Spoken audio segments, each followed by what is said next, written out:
This is the mobile layout for General Airways. Now, General Airways provide charter flights and charter services to their clients, and also special services with the charter flights, which they provide to their clients. Now, as you can see, this is a mobile layout, and on the mobile layout, you can also see the video background here, which is one of the requirements from the client. They wanted like a nice video background that showcases one of the aircraft which is entering a hangar. And you can see it works nice on mobile. And also, if I were to turn the display, it will be like a small tablet or a small desktop view. You will see how the display changes and accommodates for the larger display. And you can also see more of the aircraft as it enters the hangar here. You can also see the client's logo there at the top, and the menu is now horizontal and not vertical. You can also see the full number, email, and charter request call to actions at the top.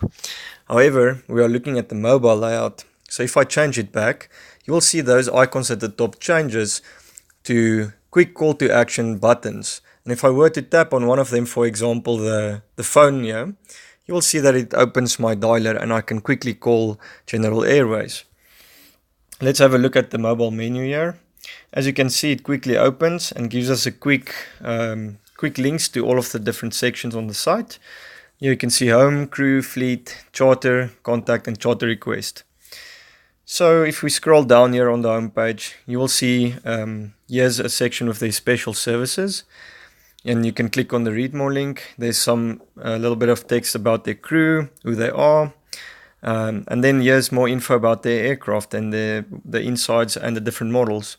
If you scroll down, there's a quick ribbon with a call to action here that leads the users to a charter request form. If you go down here, there's a quick call to action to contact them. Also, at the bottom here, you'll have your footer with some quick links, contact links, their address, their location, and some of the legal pages. So if we were to go to, let's say, the fleet here, we can have a look at some of the aircraft that they have available.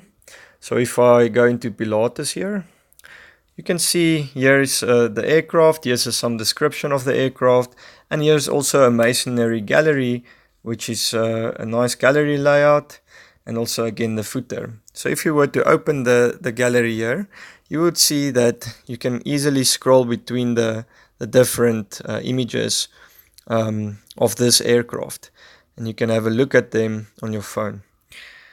And then let's have a look at the charter form.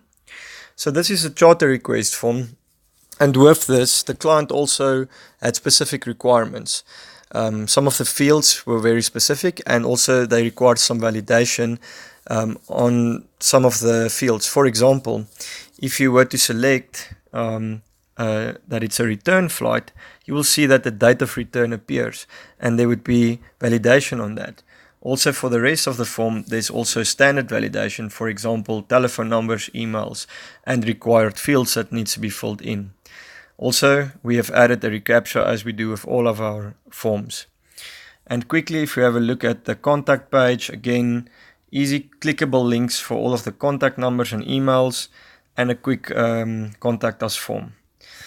So I think this website turned out fairly well for a static website. Everything is done static, which means it doesn't require a database, PHP, MySQL, or any sort of back-end infrastructure to run. It's a static HTML page, which doesn't require a lot of maintenance and updates. And it's also easy to make changes. So yes, guys, I think have a look at this website. Also, please support them, and also have a look at some of the other websites on our showcase at webest.co.za. Goodbye.